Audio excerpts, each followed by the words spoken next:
Meni grija bezovta qilardi. Avvalo mana shu mahsulotni ichganimdan keyin suyaklarimda og'riqlar qoldi. Grija qaysi qismda edi? Grija bel qismida. Necha santimetr? 9 santimetr. Ha. 8 7-6 santimetr. Necha yillik bu grija? Bu 6 yillik grija. 6 yildan beri qiynalib kelardingiz. 6 yildan beri qiynalib kelardim. Nima jarayonlarni amalga oshirdingiz buni yo'qotish uchun? Buni yo'qotish uchun rosa bansalarda yotdim. Turli tuman lecheniyalar oldim. Oxirgi borganimda shu umurtqam jinday siljib qoldi. Undan keyin bir tomonga yonboshlab qoldim, o'ng tomonga. Qiyshayib yuradigan bo'lib qoldim. Keyin Andijonga bordim, Farg'onaga bordim, Qo'qonga, bormagan joyim qolmadi. Uni tuzatish kerak bo'ldi. Qayerga borsam faqat operatsiya dedi. Operatsiya qildirdim oxiri. Grijani oldirib, o'sha umurtqa pog'onam siljigan joyiga fiksator qo'ydirdik, 4 talik.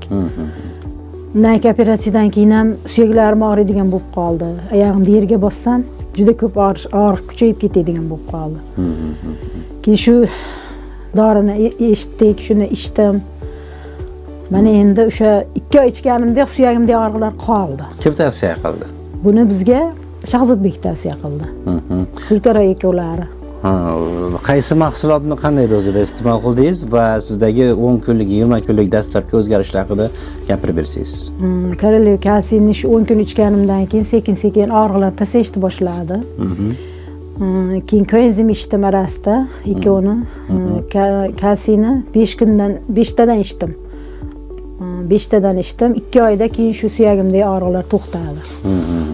Yaxshi bo'lib qoldim mana, Xudoga shukr.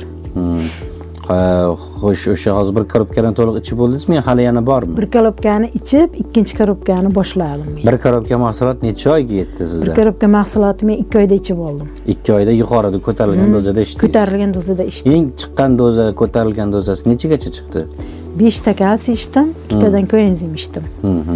Tushunadi. Xo'p, ikkinchi korobka mahsulotni oldingiz. Ikkinchi korobkani oldim. Oralarda pererif bo'ldimi?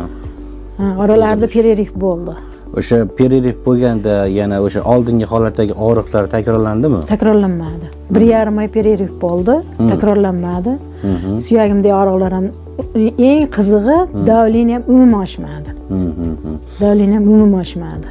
Endi ko'pchilik bizning kuzatuvchilarimiz kommentariy yozadi, ichbeylar o'rgatib qo'yadi, har xil og'riqlar takrorlanadi, bo'lmaydigan narsa degan. Nima deysiz shu fikrlarga? Bo'ldimi shunaqa? Fikrga men qo'shilmayman. Men 1,5 oy rosa zo'r yurdim. Keyin ikkinchi korobkani yana boshladim.